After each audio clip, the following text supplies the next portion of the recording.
Hey guys, welcome back to another episode of our WrestleScream live stream. This is going to be going on to the WrestleScream uh, Facebook page, also on Zap and Slash, and both of our personal accounts as well.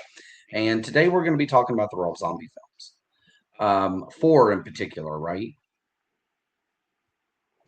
Yeah, four. Which four? House of a Thousand Corpses, Devil's Rejects.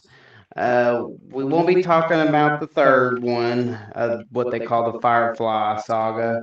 Um, Halloween and Halloween 2. And a lot of that has to do with obviously we're going to be bringing in a few stars from these films that are going to be at WrestleScream, which is October 9th and 10th. You can get your tickets at WrestleScream.com. And that's Tyler Main and Dave Sheridan. Have been in quite a few of Rob Zombie's films. So before we get started on these films, we're going to play this little video, kind of let y'all see about WrestleScream, and then we'll be right back. WrestleScream is invading Knoxville on October 9th and 10th with your favorite horror movie stars and pro wrestlers from WWE, WCW, NWA, and AAA, with reunions from Return of the Living Dead, A Nightmare on Elm Street, Friday the 13th, Halloween, and Sleepaway Camp, along with stars from Marvel, Nickelodeon, and all your favorite 90s pop culture icons. Then, as night falls, NWA Crossfire Wrestling brings you the biggest wrestling event in East Tennessee on each night with its yearly spectacle, Black Harvest. Vendor spots are selling fast, and tickets are on sale now starting at $20 on WrestleScream.com. Taking place at the Hilton Knoxville Airport in Alcoa, Tennessee. WrestleScream, the convention to die for. That's right. You can get your tickets live at WrestleScream.com, and you can actually get your room. You can book your room now if you go onto the website. You can book a discounted room at the Hilton, and you'll be staying at the host venue. So you'll actually be able to rub elbows with all these stars. And then each evening, we're going to be bringing you our Black Harvest Pro Wrestling event. And we still have some VIP tickets on sale now, which come with a ton of different perks. You can check all that out at WrestleScream.com. Is that the cat? Do you have Oliver up here? Yeah. It looks like he's having a blast. So, in talking about the Rob Zombie films, we inherently get into some controversy because everyone is torn on Rob Zombie's films. There's some people who love them, absolutely love them. There's some people who like them, and then there's some people who really don't like them. And I think a lot of that has to do with the dialogue in the films. But one of the things I noticed as we get into the very first movie, which we're going to be talking about, House of Thousand Corpses, is right off the bat, I found myself like smiling the entire time at the film. Yeah, I mean, aside from it's nostalgic for the early 2000s. Yeah, it's also the Rob Zombie way to kind of. It's like you're watching Chainsaw Massacre, but then it's also like you're watching people down the street from you in a trailer park argue. For me, it's like it's almost the perfect Halloween film. Like to watch around Halloween time to put you in like a Halloween mood, because it has a haunted house vibe to it. The aesthetic is really cool, and we are introduced to a cast of characters. So right off the bat, you have Sid Haig as Captain Spaulding, Bill Moseley as Otis, Sherry Moon Zombie as Baby Firefly, Karen Black as Mother Firefly, Chris Hardwick here playing Jerry, Ari Daniels is playing Denise, Jennifer Justin is playing Mary, Rainn Wilson from The Office is playing Bill. You have Tom Tolles, who is a legendary actor, playing Lieutenant George Wadet, and Matthew McGregory playing Tiny, who's the real tall guy who was born with, I guess, gigantism, um, along with a host of other characters, Erwin Keyes, Michael Pollard, Harris Young as the father. But really, we center around our main cast of characters and we're introduced to the Firefly family. Right off the bat, Sid Haig's roadside attraction is pretty awesome. Oh yeah, The murder ride is pretty cool. that's a good beginning to, because I mean, think about it. In the entrance of any town that you go into, what do you stop? You always stop first at a convenience store or some kind of gas station, so it kind of sets the tone of what town you're in. And this feels like it's taking place like in the late 70s, early 80s, right? Like that's what it feels like. That's what it feels like it's doing. Yeah, and see, like that's why, not to jump ahead, but when I watched the Halloween movies, I thought, oh, we're in the 70s because all of his movies have that late 60s, 70s, like even like Quentin Tarantino's movies, horror movies, Death Proof, and Planet Terror. They had that grindhouse feel, and they came out around the same time. I remember on FearNet, you could watch all of these. But then some of his movies, it's not set in the 70s, it's just the tone. It's just the tone. And it's interesting too because I remember working at real theaters in Sevierville whenever it was like around the time that House and Corpses came out. And House and Corpses is one of those movies that was really heavily promoted by Fangoria magazine. And the trailer set it up to be a very disturbing film. And it had an interesting production because it was a Universal production filmed on the Universal backlot in California.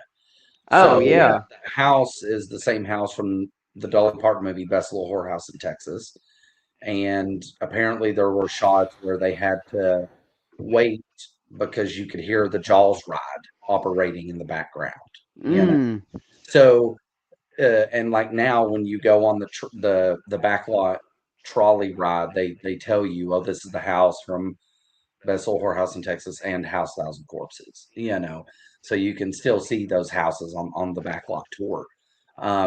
Right after, I think it's like pretty much right after you pass the Bates Motel and all that. But and then whenever the production was done, Universal watched the movie and they didn't really know what to do with it. They didn't know how to take it. They were very confused, I think.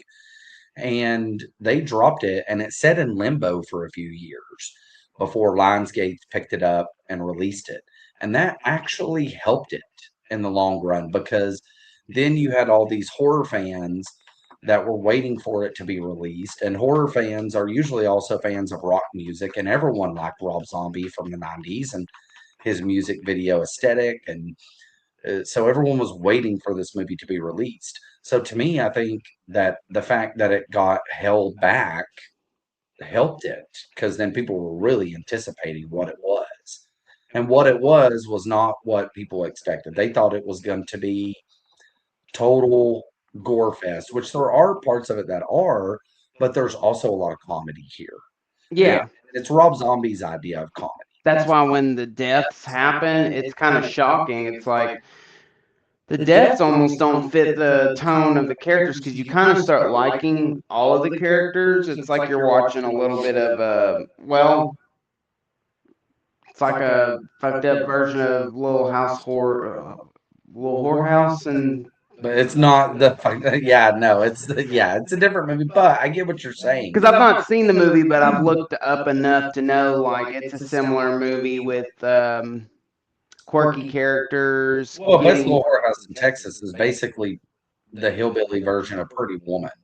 Yeah, so you get attached to characters because of their certain characteristics, like in this movie, or well, House of Thousand Corpses, and then they die, or you watch said characters commit the heinous acts. It's interesting because I've listened to Rob Zombie do interviews before, and you can tell where he gets his aesthetic from. He was raised in a family that owned or worked at or managed carnivals. So he traveled the country with his family doing these like carnivals and fairs and stuff like that. And he was like, I even remember one time there was a riot that broke out at the fair, and the fair caught on fire, and there was, he would see these sideshow people. So his aesthetic, you can tell that the things that he likes and the aesthetic that he likes is really built by the environment that he grew up in. So seeing weird people and dealing with weird people. I mean, whenever I think about going to the fair whenever I was a kid, like the people who were in the fair rides were like weird. You Oh know, yeah. well, it's that whole thing back in the early 1900s. Like you would run away from home and join the circus, and you had the freak shows and the barkers and it's just that entire atmosphere, and everyone feels like a character that he probably plucked out of people he actually knew. And that's that 70s aesthetic because he grew up in that time frame. And even in like he talked about living his life going to New York at an early age. And New York was in the late 70s, early 80s, New York was a tough place to live. He was like, I remember walking over dead bodies and stuff. Like, Well, and we just got done talking about Jason Takes Manhattan in the previous episode. I mean, and my family on my mom's side, they moved here in '82 from Queens, New York, which is close to Manhattan. And my grandmother's excuse is that we moved because of it being dangerous, which she got lucky. That was true. In the '80s, you were stepping over dead bodies. There was protesters killing people, and it was scuzzy.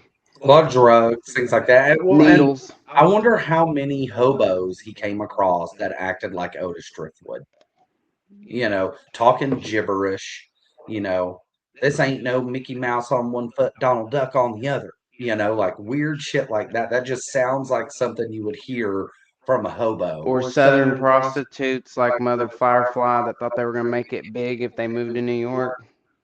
Now that really gets into that With in the her sequel, but in rotten this teeth. one, she's played by Karen Black, which in the next film she's played by Leslie Easterbrook, which is a She different. magically finds a dentist in the sequel. Yeah, but Karen Black is so good in this movie as Mother Firefly.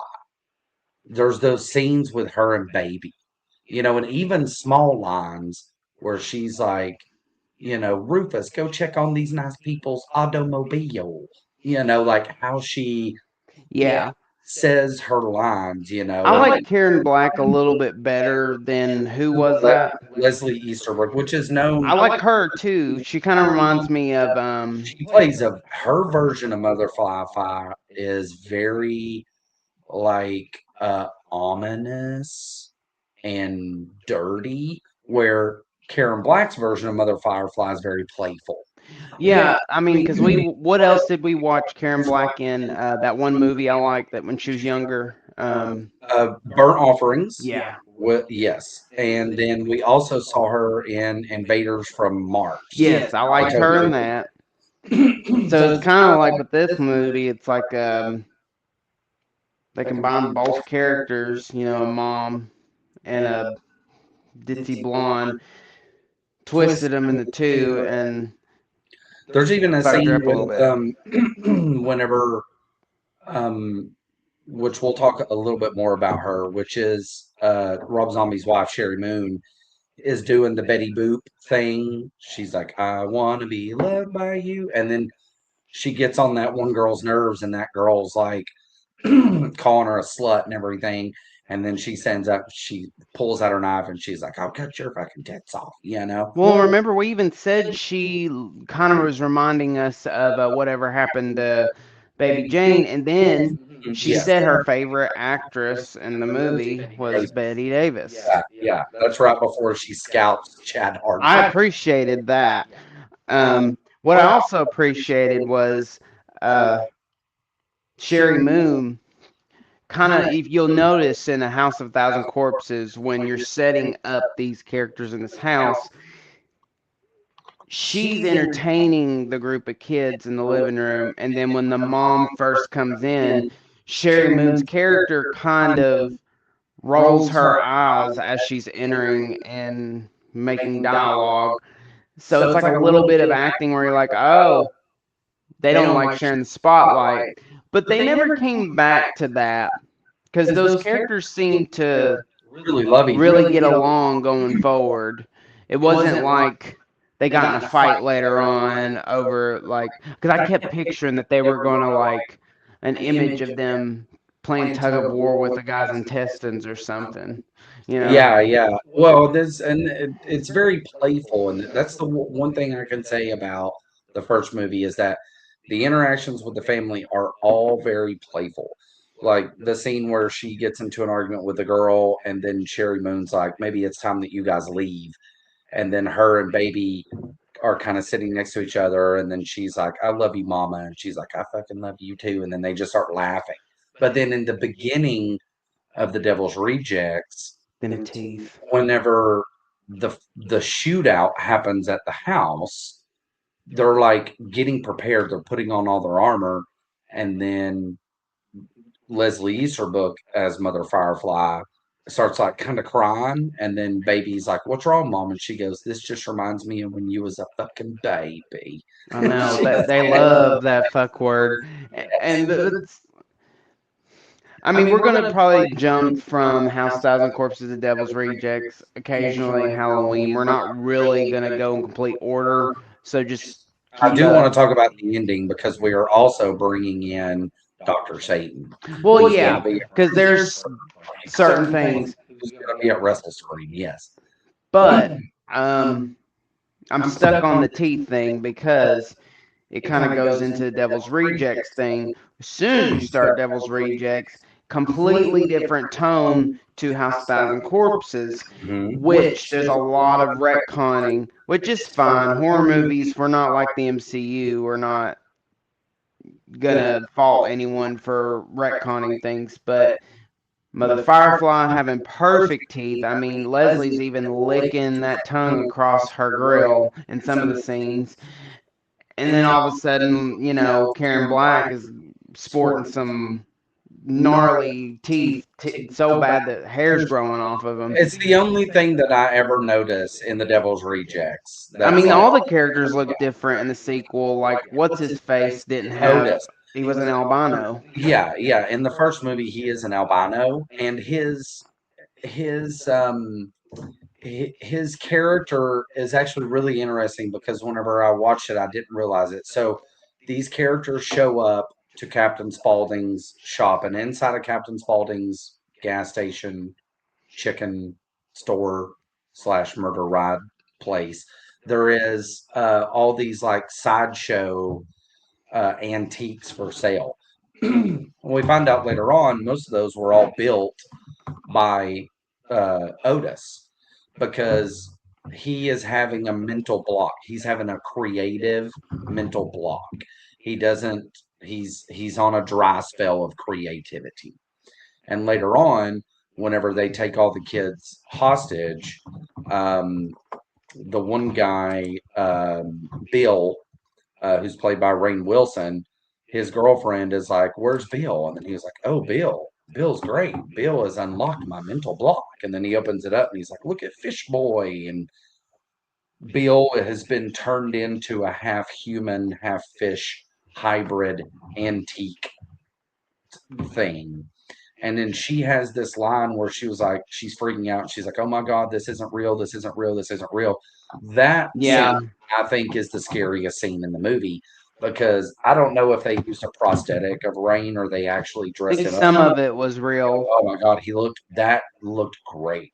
Yeah, so if you ever watch The Office, by the way, that's right. all you'll ever see is, Yeah. is this. Him as Fish Boy. But yeah, another difference is Sherry Moon was like less Harley Quinn from a horror house and more like Cheryl Crow in Devil's Rejects. Very much so. Like Yes. Cheryl Crow from a crack house. Yeah, in this movie, she was very much like a child, very childlike. Well, like whatever happened to, you know, Yes, Baby very Jane. much like Baby Jane, where she's like playing with the one girl, and then she's like, "What's my name? What's my name?" And then she has the little like stuffed animal, and then the girl's like baby, and she's like, "You got that right." And then she's like playing with the stuffed animal on the girl's leg and like making it walk, and she's like, "Doo doo doo, doo doo doo doo doo doo doo." Well, and there was a little bit in Devil's Rejects. Like, I don't know if people get mad at me for saying this, but I mean, it's in the movie, so I got to talk about it. She was like, what was she saying? She was in the motel room. This is the one time she was like that character. She was like, Chinese, Japanese, dirty knees, look at these. And she kept going over and over, and the woman's like sitting there bawling her eyes out. Yeah. Or whenever she pulls her pants down and she's like, shoot me right here in the ass. You know, like, I'm like, but then after the motel, I think it just, oh gosh, she's so seductive in the second movie, but a lot more like a Manson girl. yeah, it's like we're Whenever I trying to say sympathize with them a little bit. yeah, because the Manson girls would, which we'll talk a little bit about Manson because I think that inspires a lot of those two movies, especially with Otis. Otis's character is very much he's like spouting Charlie Manson stuff, but she's in which we'll go back to the first movie, but in the second movie, she's she comes up to the guy who's the lead singer of Banjo and Sullivan, the old man, and then he tells her that he's in a band, and then she's like, "I bet you all the girls wanna fuck you," you know. And then he's like, "What'd you just say? Yeah, that Say it again." nerdy guy from The Office. Yeah, it's like, No, no, no. It was the old guy, the old man, and you could tell yes, he's probably yes, never heard. okay.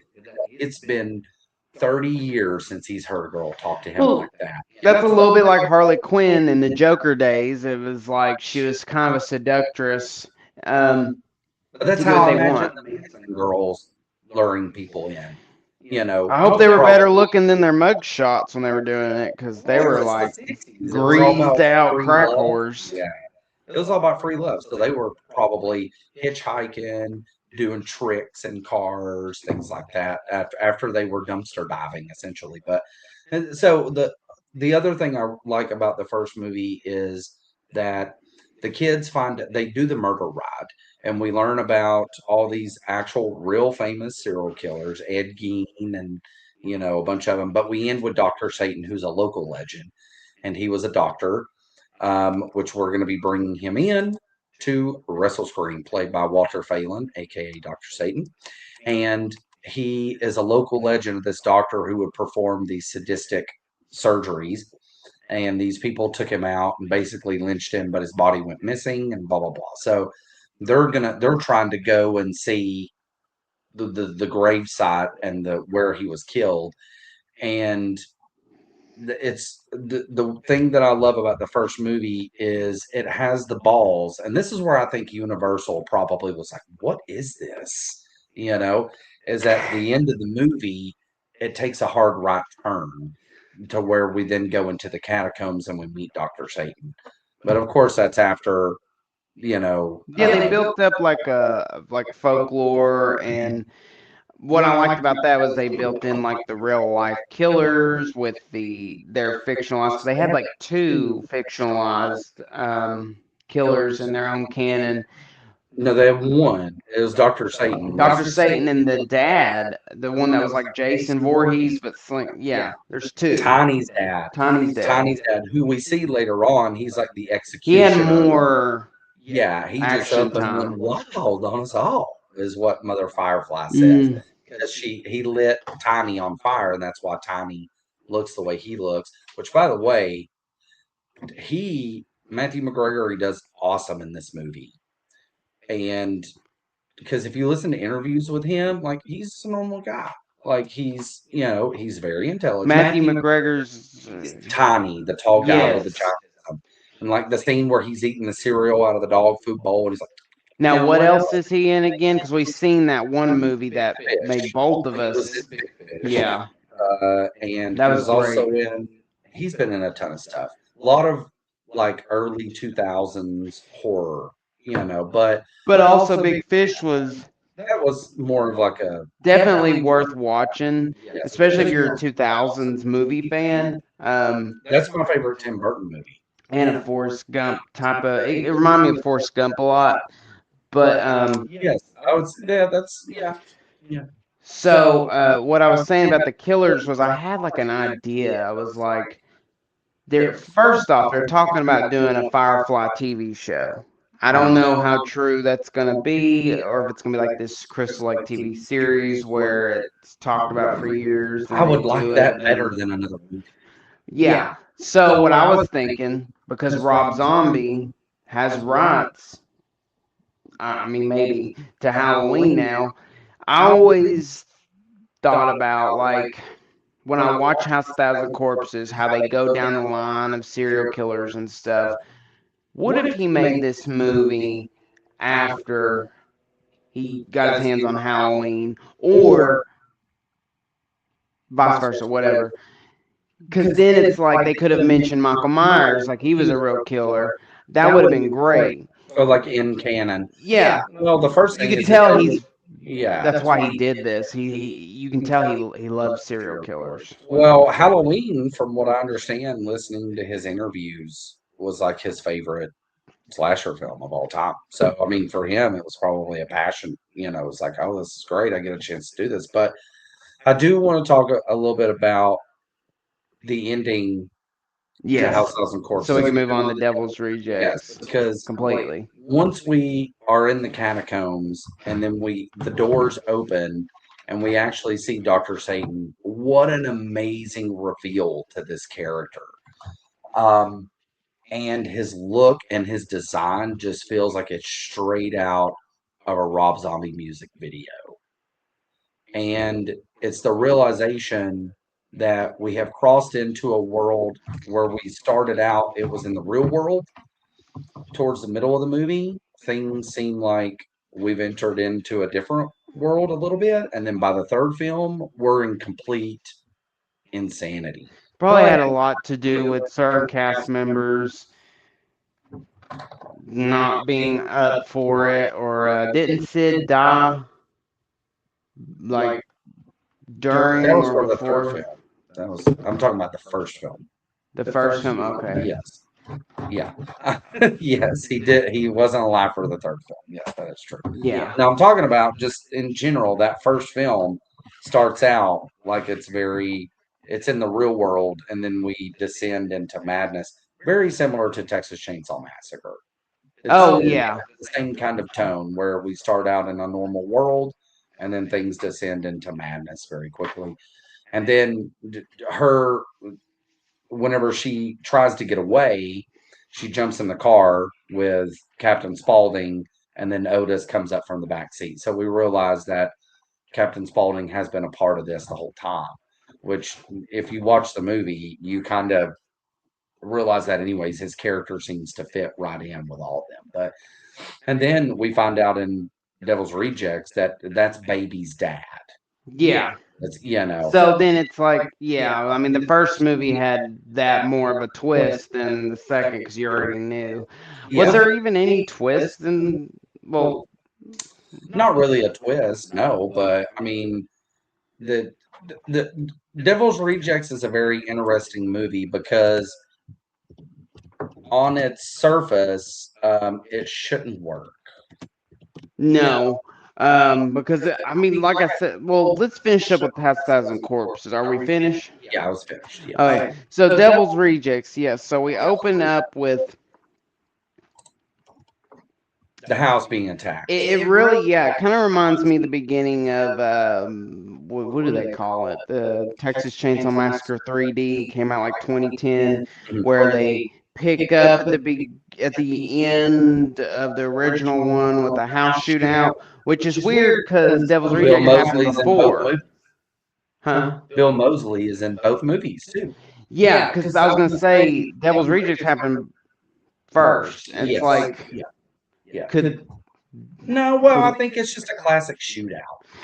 yeah, because see like. And then the house, like, so by the way, Devil's Rejects, we finally get Tyler Mane. We know him in things more now, aside from Marvel with Sabretooth, as Michael Myers in both Halloween movies. But he's in Devil's Rejects, and He he's plays playing Rufus Rufus. RJ. RJ, Yes. yeah. He dies in the very beginning, but he plays Yeah. RJ. So, and then what? So, there's a few other really cool characters we have here because we have another character that becomes one of the staple characters of the movie, and that's William Forsythe. And William Forsythe plays the main police officer who is on a hunt to rid the world of this evil. And his brother was the sheriff in the first movie who was killed. So he's going, it's a personal vengeance for him. And his deputy is played, it's Officer Dobson, is played by Dave Sheridan, who is going to be at WrestleScream. Yes, you showed Yeah. them. So he has a lot of really good dialogue in this movie as well. But this movie is a on the run. It's like on the run. Um, so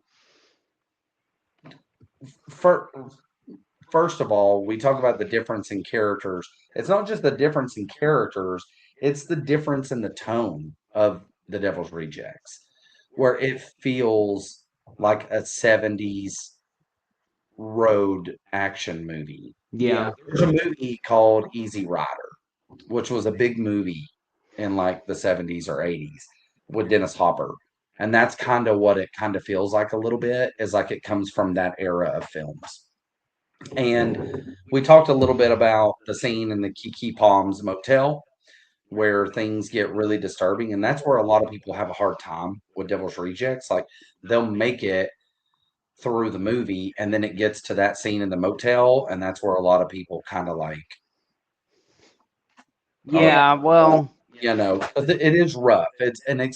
Particularly Bill Moseley doing some of the things he's doing to the old woman with his gun and kind of it's him.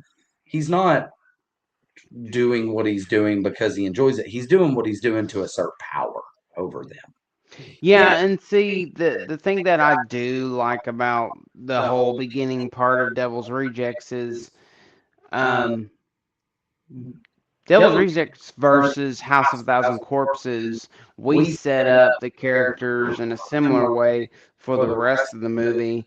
Devil's Reject kind of fools you. That's what I liked about it. It developed the characters that are not part of the Firefly family in a similar way just to kill them off before we get through the rest of the movie.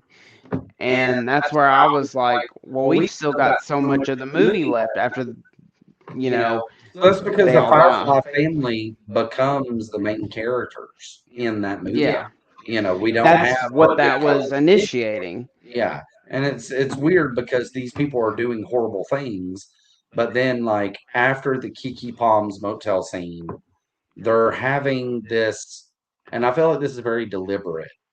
They're having this discussion in the van because Sherry Moon Zombie's baby's character sees a sign for ice cream. She's like, I want to get ice cream. And Otis is like, we don't have time for ice cream. And then Sid Haig's like, well, I'd like some tutti fucking fruity. And then she's like, come on, man, why do you gotta be such a bummer? And then he's like, there's no ice cream in your future. And then we cut and they're eating ice cream and she puts it on his nose. So Yeah. it's this scene where we're humanizing. It's kind of similar banter to the kids from House of Thousand Corpses Yeah. in a van, Well, Chainsaw Massacre. I think it's there to humanize the characters Yeah. because we've just watched them do some really horrible stuff. And And in the previous film, but like I've noticed, they're kind of groomed down to where you don't look at them like the way they looked in the last film. Because it'd be kind of hard to empathize with them if you got this creepy albino Sherry Moon like giggling like she's yeah, been there's a lot less of sterilized. that. A lot less of that. Although there is some there Bill Moseley said he had a really hard time shooting that Kiki Palms motel scene. Oh yeah.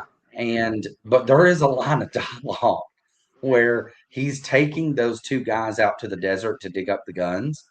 And he's like, okay, go out here. We're just going to keep going. And then as he's walking, he's making fun of them and he's making fun of the old man's wife. Their religion Yeah, and well, no, he like grabs his gun and he's like, he's talking about the dude's wife, and he's like, man, he's like, she really has you standing in attention. And then he smells his gun, and he's like, I think I still smell her pussy juice on my gun. I hope it doesn't rust the barrel. I'm like, oh my God. So, I mean, it's just like, it's that dialogue that I don't know whether he had a hard time saying it or whether they all bursted out in laughter after Rob Zombie yelled cut. Because it's hysterical that he's saying these things. It's like, Yeah, I don't think they had as hard of a time as they say. Sometimes I think some of these I people. think the actual scene at the motel, Bill had a hard time with that. He was very vocal about how he did not like doing that. Well, I mean, for her, it would be it would be pretty easy to act out what she had to act because what shocked me is how she did it. Like, because a woman can easily act something like that out, crying and being hysterical, but the woman did something that was more realistic. She I don't know what it was. It just I felt like it was good acting because it was almost like she.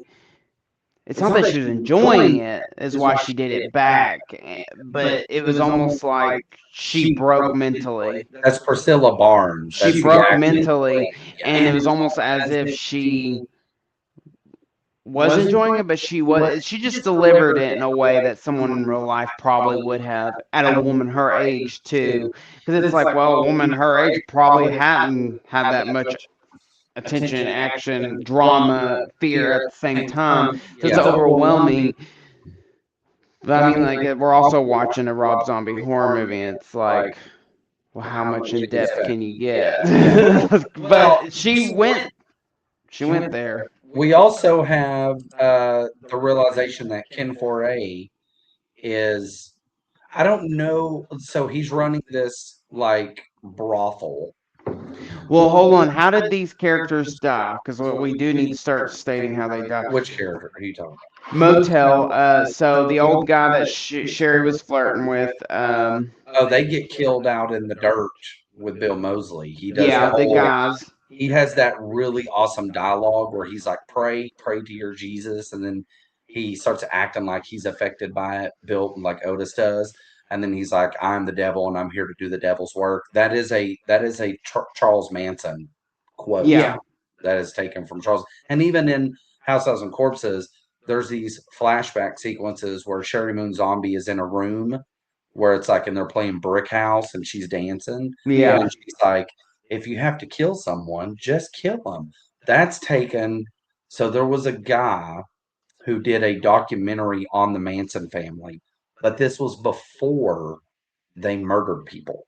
So he went out to the ranch and stayed with them and filmed them and got all these interviews with him. And that's where that dialogue comes from, is from that documentary. Yeah. So he's Rob Zombie, being a child of that era, is playing on a lot of those same fears that we had. That there is this normal Americana on the surface, but underneath it, there's this rotten core of humans that are out there that live a totally different life than we do, and their morals are totally different. You mean like the parents of the mother I had, where their fear growing my whole time growing up, I always overheard my mom's fear was don't go to that friend's house that invites you over, especially if you don't know them or I've not met them, because what if they have a torture chamber in their basement? A lot of parents said that when I was growing up. It wasn't just my mother, and now I kind of understand because it's like, well, knowing the true crimes in the past, like Manson family, you don't know, and that's what makes this horror, because that's the label, the genre is to make you afraid, parent, child, afraid of what's out there in the real world. Well, it was also, there was a, which I won't go too in depth into it, but there was the hippie movement of the '60s was a huge problem for the U.S. government. It was bad. It was not good. They had to find a way to demonize that movement. And when the Charles Manson murders happened, that was a perfect opportunity for them to do that.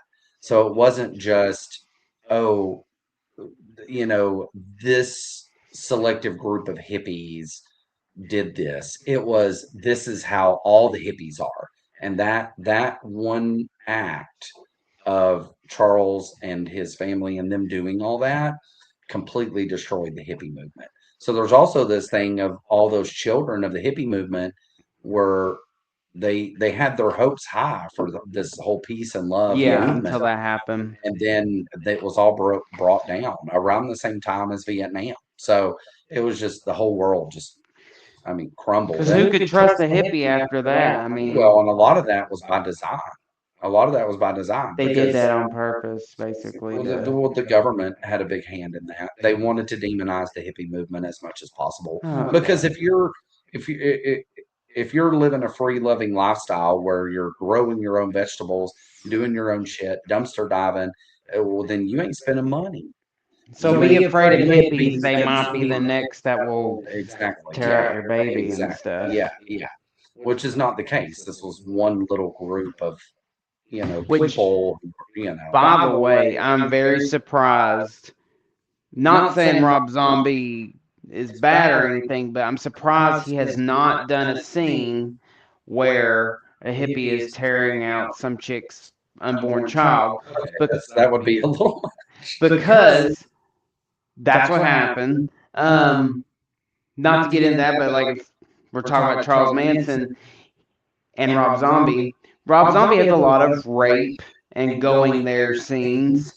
Like I'm watching in Halloween right now, someone gets raped in Smith's Grove, and Say R worded because we'll get demonetized. They may block um, us on Facebook for saying that. But well, just say R worded. Yes, this is my biggest can you go problem. back and edit it? That's fine. I mean, so this is my biggest problem with You these guys didn't movies. hear me say that, so This is my biggest problem with these movies is it doesn't happen in House Thousand Corpses, although it's implied with Otis and the schoolgirls in his room, and then there's a lot of it in the Kiki Palm scene. It gets a little weird, and definitely in Halloween. But that is the unrated version of Halloween. The theatrical version did not have that scene. They're just transporting him from one place to another, and then he breaks out. I really don't see a point in having the scenes like that in a movie. I don't want to see it. I don't. It's my only. no. It's the only thing I really don't like. But You back can see to it once, and then there you go. back to Devil's Devil's Rejects. Reject. Yeah. So Because Ken Foray, who is from Dawn of the Dead, plays a character who owns a brothel. And in this brothel, he has a lady that works there, and it's I can't remember, I can't find her name now, but she's the girl who does the voice of Tommy from Rugrats. yes. So you instantly recognize that voice. Oh, and I did because it was like, oh great, we're watching a woman with the voice of Tommy from Rugrats commit like R-rated things. Yeah. She was great though. I thought she was awesome. But somehow Ken Foray's character and they keep on saying that Ken Foray's character and Sid Haig's character are brothers, but I don't know if that's like if they're being literal or if they're just being like metaphorical, like that's my brother. But anyways, he runs this place and he turns his back on them, basically handing them over to Sheriff Waddell. Um, and we get this amazing scene back at the Firefly house with Sheriff Waddell nailing them to the chair. No, thank you. Sheriff nailing them to the chair and torturing the Firefly family. And then Tiny comes up, saves them. And the reason I want to go through that is because I want to get to the very end of this movie. And this is why I'm not the biggest fan of Three from Hell, because the end of this movie with Freebird and them driving down the road and it's all shot in slow mo and then pulling out the guns Yeah. and having the shootout is such a perfect ending for their character. It's very 70s. It may not be grindhouse horror, but it's grindhouse Yes. like action cop movie. It's perfect. It's perfect. It is a perfect ending. It's one of my favorite endings of it for a 2000s horror film. I just think it's perfect. And to me, that's a perfect bookend to their characters. So, Three from Hell, not horrible, but this to me, this is the I don't end. even remember it. I think I watched one time. I'm actually probably gonna go back and watch it, and I'll like post a review or something on the Zap and Slash site and watch it. Yeah. By the way, we might start like making like little Zap and Slash movie review posts instead of doing full on videos, but we'll still do videos and podcasts. But yeah, movies like Three from Hell, those are more like a post worthy Yeah. thing. Because I don't want to watch that and then do a whole podcast on that. So before we get into um, the Halloween films, we're gonna take a short break. We're gonna let you guys watch this video again, just to remind you guys about WrestleScream and everything we have going on with it. And then we'll be right back with Halloween 1 and Halloween 2. WrestleScream is invading Knoxville on October 9th and 10th. With your favorite horror movie stars and pro wrestlers from WWE, WCW, NWA, and AAA. With reunions from Return of the Living Dead, A Nightmare on Elm Street, Friday the 13th, Halloween, and Sleepaway Camp. Along with stars from Marvel, Nickelodeon, and all your favorite 90s pop culture icons. Then, as night falls, NWA Crossfire Wrestling brings you the biggest wrestling event in East Tennessee on each night with its yearly spectacle, Black Harvest. Vendor spots are selling fast, and tickets are on sale now starting at $20 on WrestleScream.com. Taking place at the Hilton Knoxville Airport in Alcoa, Tennessee. WrestleScream, the convention to die for. So we want to thank you guys too, because last week we know we didn't have a show, but we actually went to DC. So do you Well, want to we talk a little posted bit? the video. We did, but do you want to talk a little bit about our trip to DC before we get into Halloween 1 and 2? Sure, yeah, we went to. We didn't really take any pictures of DC, which I should have, but we went to see Nine Inch Nails right in the middle of the city. It was a little bit like New York City, but a little bit smaller. Nine Inch Nails was great. If anyone's seen The Fall of House of Usher, they really exceeded expectations with the song Closer. Which I've heard some their concerts they remix it, which they didn't this time. But yeah, I mean Nine Inch Nails is great. And then I found out right then and there at the concert that he's 60 years old. 60 years old, yeah.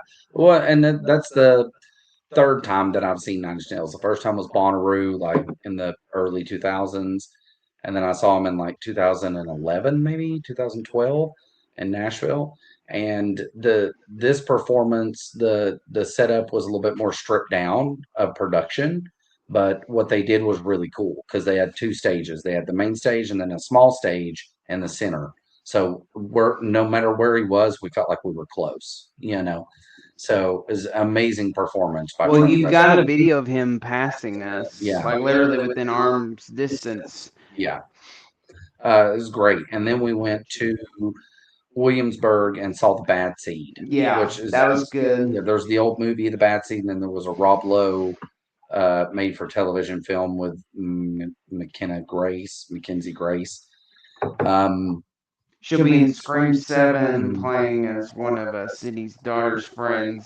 And then of course the Poe Museum, which you guys saw because we posted about that. But so yeah, it was a fantastic trip to DC.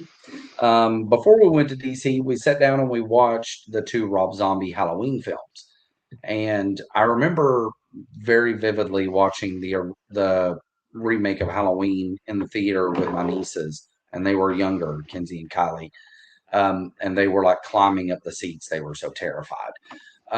So right off the bat, most people's big complaint with Rob Zombie's Halloween is that it kind of humanizes the character of Michael Myers.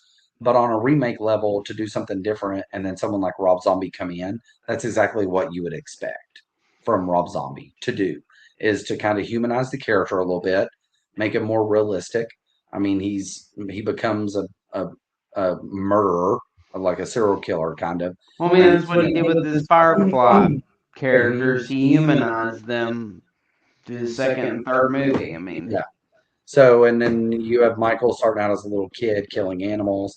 Michael, of course, once he's grown up, as a kid, played by D.A. Farage, or however you say his name, but once he's grown up, played by Tyler Main, who will be at WrestleScream. Also star of X-Men, Deadpool, Wolverine, Victor Crowley, Joe Dirt, Troy, and we going back and rewatching the Halloween films, a much different experience than watching House Thousand Corpses or Devil's Rejects. The similar aesthetic, but much different films. which we met Tyler Main at Scarefest when we were with another 2 years ago. yeah 2 years ago, um, and as you can see, he made his own comic book graphic novel. The guy on the front looks like him because it's character inspired off of him. Um, he's a great guy. He's kind of close to Daniel Harris and Scout. Mhm. I listen to their podcast a lot. They're like real good buddies with him. Softest guy. I actually heard that Daniel Harris, who plays Annie, Scout as Lori, that he did not want to be around them apparently before shooting the scenes because you get attached, it'll show on camera that you don't want to kill these women.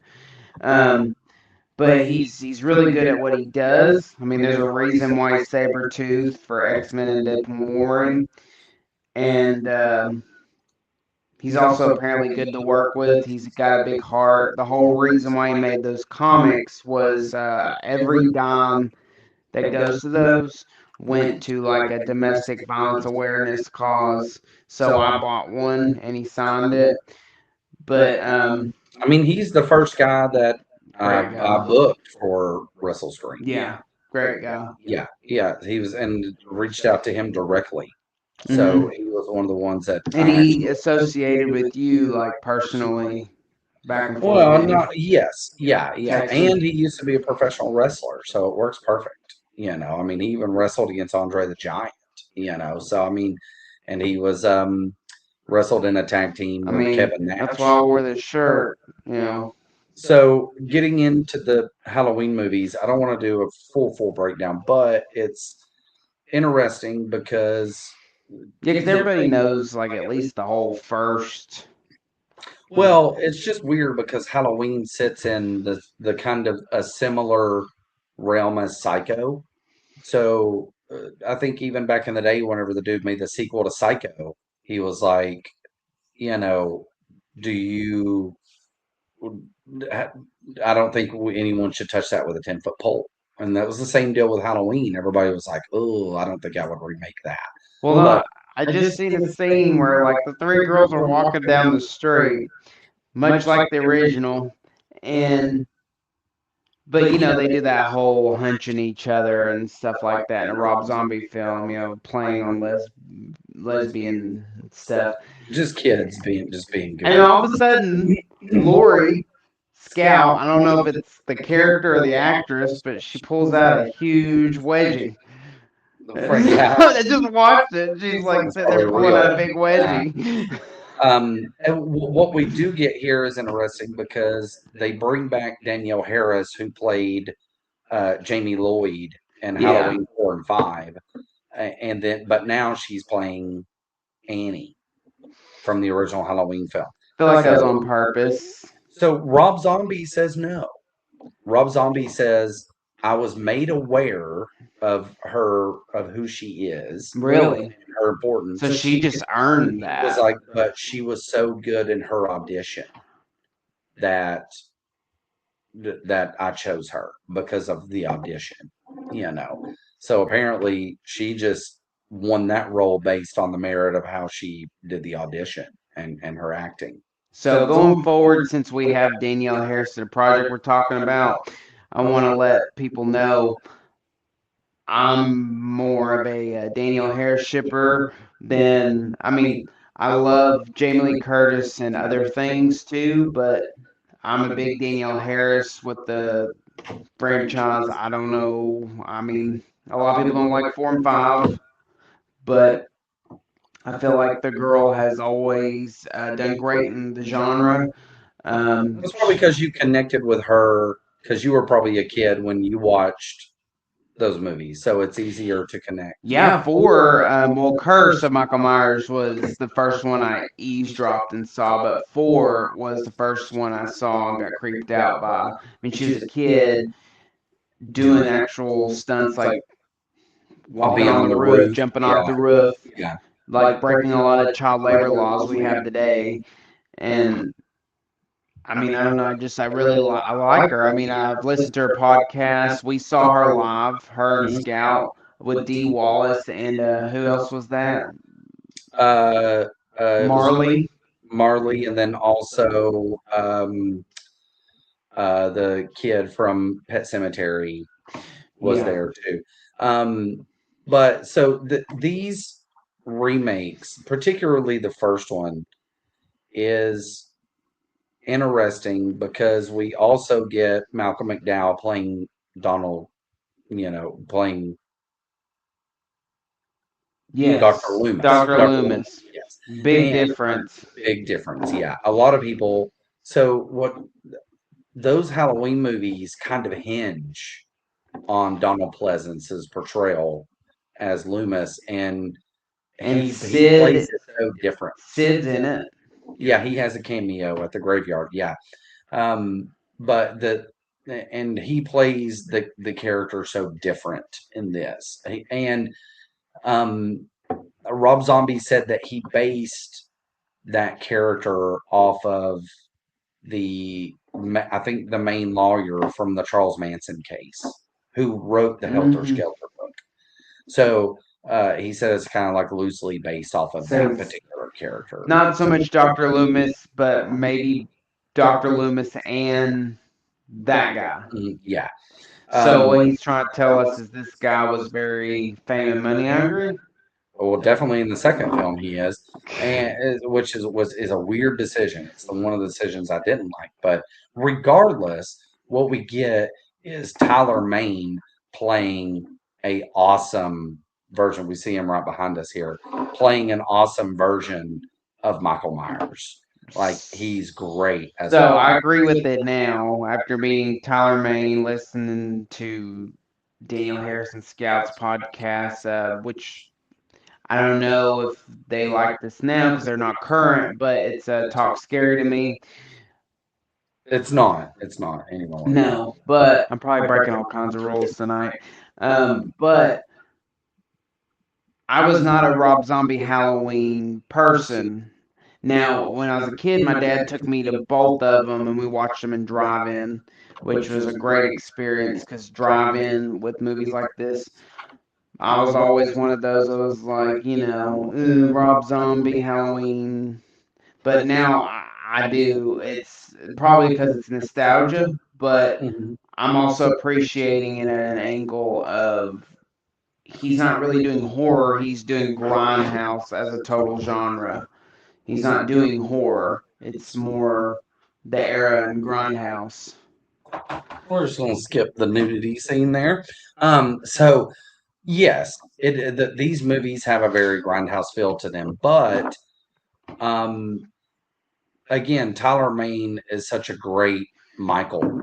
But He we is. also have Dee He's Wallace. huge in person. I Yeah. mean, We also have Dee Wallace as Mother Strode, who plays a great mother in every single movie she's ever been with, from Cujo to Critters to, I mean, everything Dee Wallace is in she plays like Oh one of yeah, the she had a really good. But I'm 5'9", and I think I'm Matt's 5'9" also. 5'9" too. So imagine this guy is, I'd say He's about like as a tall little as over Kane 7. Hodder, Yeah. which I know all of No, you no, no, no, all no, no, no, met no, Kane no. Kane Hodder. Hodder's like Bigger? our height. Oh really? Go to Gotta show show you you how how long long it's been since I I met met him. him. Um, But so her D death Wallace, is rough, and it's sad to see it. which Like we've she gets also thrown met. into the glass, and then she gets her neck broken, and it's always sad to see Dee Wallace get killed because she's so lovable. And she's always the mom. Yeah. She was the mom who stuck up for her kid, and Cujo said, "Fuck it," and That's what I was owning just this. talking about. Yeah, she's like the mother of horror, ET, and everything. Yeah. You know? Yeah, she's fantastic. So we're seeing the mother of television die, and we're like, okay, Rob. It's a bummer, yeah. But what they don't do is they do rough up Danielle Harris, but they don't kill her. He doesn't kill her. Well, you don't really know. No, but her Also, bare ass titties are like sliding dragging across that hardwood and you hear floor. him like, You're yeah. And then we also get Brad Dourif as Annie's dad playing the sheriff, Sheriff Brackett. And you see him, and as soon as you hear him, that's Chucky. He's the voice of Chucky. And he's so good in this movie. But really, I'll kind of wait to talk about him in the second film. But I do like the way he plays it off whenever he meets Dr. Loomis. And Dr. Loomis is like, he's came to your here town. it goes. He's about to He's get came to it. your town, and he's going, we need to blah, blah, blah. And then he's saying, like, listen, Loomis, I've read your book, and to be honest, I don't like you. He's like, right off the bat, he doesn't like him. He thinks it's blood money.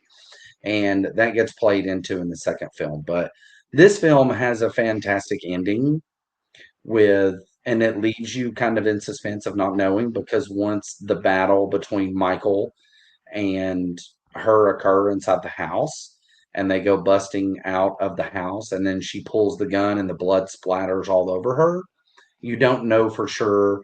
We're given the impression that she shot Michael Myers in the face, essentially. Rob did not want to do the sequel. He was kind of No. contractually obligated to, but he had this. Part three would have been even worse Weird, yeah. because he said he didn't want to do that either, and they were about to go forward with that instead of Halloween 2019. We would have gotten a Halloween Rob Zombie Part 3, apparently. Rob Zombie wasn't going to direct it. It was the guys who did Yes, that's My right. Bloody Valentine 3D. No, that might have been okay. Yeah, it was it was going to be weird. Go and look. There's a video on their script. Oh, I love the script. I like reading the Marcus scripts. Swift, I think, was one of the writers or whatever. But yeah, it would have been in 3D, Halloween 3D. Would Laurie Strode have even been in it? Yes, she's the killer. She's the killer. I think. I'm not 100% sure, but I'm pretty sure because we end the movie in the second one with her. If it was My Bloody Valentine, the remake, right? Mhm. It would have been like we would think it's her that's the killer of the whole movie, then it turns out it's Michael by the end. Yeah, Or some yeah. shit. But the second film is interesting because, and I actually had a good time watching the second film because it was the director's cut, and I actually enjoyed it. But the character is much different. Laurie Strode is dealing with this trauma. She's living with Annie, who also had similar trauma, but she still doesn't know that Michael is her brother. And She was definitely not kissing her mother with that mouth. and she reads the book that is released um, by Dr. Loomis, which reveals that she's the sister to Tell Michael. him Angel said, fuck you. Yeah, tell Angel. Yeah. I'm like, where did Angel come from? That was her actual name as a baby. Yeah, like. So Rob Zombie definitely made that piece of lore up because that wasn't Yeah, that's in the original Halloween franchise. That's yeah, you said that. So Yeah. where, what movie, how, what, when, where? Because I remember you saying this, and In the original Halloween, Laurie Strode and Michael are not siblings, but that is revealed in Halloween 2 whenever she's in the hospital. She starts okay, having these flashbacks. that really shitty shot flashback. Yeah, of her like going to the mental institution and seeing Michael. And so it's revealed to her through kind of flashback that they were siblings. So she was named Angel. I don't know if she was named Angel. That's what I'm saying. The Oh, name well, Angel. Where did that? I don't know. I That think was she's Rob Zombie. yeah, I think that's No, just I knew they were brother and sister because of the second, fourth, fifth, and sixth. yeah. And H2O. Which is 7. At that point, it just And doesn't fucking Resurrection, matter. which we don't talk about Resurrection. But That was fun though. I mean, when it first came out, it's like you're waiting on Scream 4 to happen, and then Halloween Resurrection happens instead. man, Dr. Loomis's character in part 2 is really unlikable. He's the most unlikable character. That's the movie that told me we're not in the 70s because of flat screen TVs and flip phones. I was like, Yeah, it's more modern day. Yeah. like I went cross-eyed. I was like, And then at the like, but so there's a few scenes in the second one that I really love that I want to focus on, and one of those is the final death of Danielle Harris. well, hold on. So in the first one, like he said, we're not going to get too deep in everything, but the only thing different that happens from the first movie, besides like the Michael origin story, the kid from Spy Kids gets beaten to death in the beginning. You get that. What's that one guy's name that was at the truck stop that was also in Devil's Rejects? Oh, you're talking I'm about gonna Ken take that K4A. fucking mask off or whatever. Yeah, Yes, Joe Grizzly. Yeah, that was a good scene. That was actually worth watching the movie. I really liked that scene because it was in all the trailers. Linda's scene, it was good because it was a little bit better than the original. They repeated the boyfriend death, and her death too. Very similar, you know. but it was a little more creepy. Imagine watching this in a drive-in when it first came out, and I noticed the friends like to joke around a lot about being lesbians. Like and it's like, I mean, kids I were don't doing know. that in the Maybe that's how hallways. girls act with each other. I remember being in the halls at that time when the movie came out, and okay, yeah, they did do that, Yeah, but yeah, they're worse than teenage boys joking about sex. But so going on to the second one. Yeah, Annie survives, but I didn't really know that by the end of the first one. I thought she was dead. Yeah, Lori is living with them. But there's also this weird psychic connection between her and Michael. Like whenever he's eating the dog, she's trying to eat the pizza and then she gets sick. Yeah, Like, that made me sick. so right off the bat, we're establishing that there's some kind of weird possible psychic connection between the two of them. And it builds up to for one, there's the awesome party, which reminds me of Halloween 5. Um, like the Halloween party. And there's the sequence where whenever Michael finally comes for Danielle Harris's character in the bathroom, we don't see it, but we hear it. And then whenever Lori and her friend get home, they go into the bathroom and we see the aftermath, which is just the whole place is just covered in blood and Annie is laying on the floor. We are thinking that she's dead, but then she holds her and Annie's not dead yet, but she's dying. And there's this great sequence where Scout and Annie do some great acting there, where she's saying, "Please don't leave me, baby. Please don't leave me." And then Michael comes to attack her and then gets her. right? And he takes her out to that shed, and then Brad Dourif's character gets to the house because he knows that his daughter's been attacked, and the other deputy tries to stop him, and he has this great acting moment where he's like an emotional wreck and just completely breaks down over the death of his daughter. And then whenever we cut to the field, they've all surrounded the shed, and Dr. Loomis shows up, and Sheriff Brackett just goes off on him. And it's like, if he remember, he knocks him to the ground, and he was like, I want to shoot you. I want to shoot you so bad. It's like he wants to kill the Well, I character. think that was also the equivalent of finding Lori's, adopted parents dead. Because as you were saying that, the scene was rolling that their bodies are being discovered, and it was kind of in the same disarray. And also, that didn't happen in the original. And he was reacting to being told about it in a similar way. I think it's because he's also a parent. I mean, Yeah. he probably knows that this child is going to have to be One thing his that's now. one thing that's weird about this movie is that there's this concept of that everybody just thinks Michael's still dead when we know his body was not found in the he escaped, right? And it was just a crash where the two guys hit that cow. Like, you could show up to that Oh, I crash. didn't know everyone thought he was dead. They're all treating him like he's dead. But we It's know fine. He's not coming. Just leave your don't door worry about unlocked. that.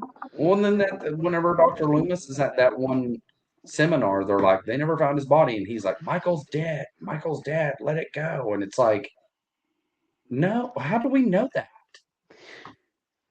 Yeah, because no one was around when Lori was straddling him and supposedly shot him. That could have been an unreliable narrator, Well, no, for but they one. showed up and they put his body in the back of that van. But they didn't see how he died. I mean, So yeah, I want to talk about this ending to the second film because there's two different endings, and the ending that we saw in the director's cut has there's this whole deal with Michael seeing the white horse and wanting to bring the family together, and then Lori is being held by the younger version of Michael, but it's all in her head.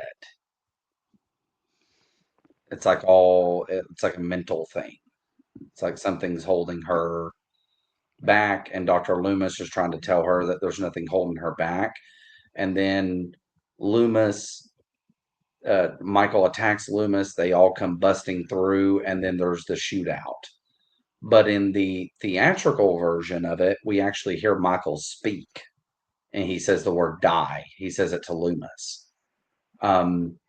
So why do you think the director's cut had that version and the theatrical cut had him actually speaking? What I don't know, because if it's the director's cut, then that's Rob Zombie's choice to not have him speaking, but the theatrical version, well, it would have been like Lionsgate or or whoever produced it wanting him to have Michael speak. I feel like it's in a way, it's like, well,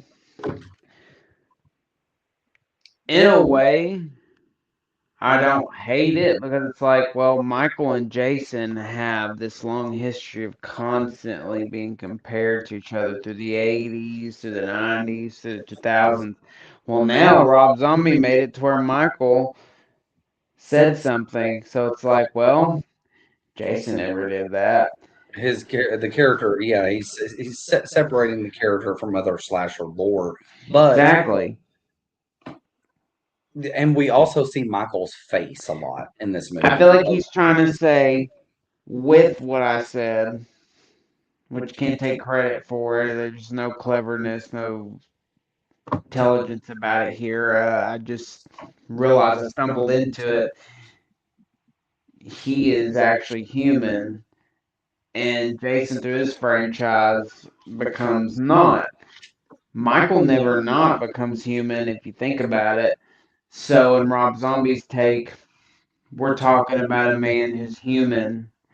Even though a lot of John Carpenter fans are like, well, what I like about the first movie is it's simple. You don't know who he is. He's not no one's brother. He's just killing to He's a kill. force of nature. Well, I feel like this is in Rob Zombie's version, trying to do that. He doesn't realize it's kind of made it a little more complicated version of that. Well, and also horror purists did not like Michael speaking at all. But he did that, I think, and this is coming from someone who is on those people's side, to make him, hey, this slasher is more human because he's speaking. Jason's not going to speak. Freddy speaks too much because he's a demon. I mean, and the guy from Hatchet's, he speaks like a mongoloid, but it's a totally. I mean, but Michael, I feel like also it's all that aside speaks because that's his doctor. That's the one person he's supposed to connect with. He finally said something because he always said, Loomis said, speak, speak, goddammit. And he finally speaks. Yeah. Well, and then the ending with her inside the mental hospital, kind of showing that she's broke. She's in the same space that Michael was mentally. She even in this movie, she has a dream where she does the thing that Michael did as a kid. But he did that to her. Yeah. That's what I don't like about that is he did that to her. Versus if we go to the John Carpenter side, or we should say the 3 new movies that came out are the Jamie Lee Curtis side, because she made those, you might as well say. She went into her 60s without cracking, or, well, she did crack, she's just a crazy old bitch. But, I mean, yeah, I don't know, like, I feel like back in that era, because I was in school around that era, middle through high school, it was kind of a fad to be that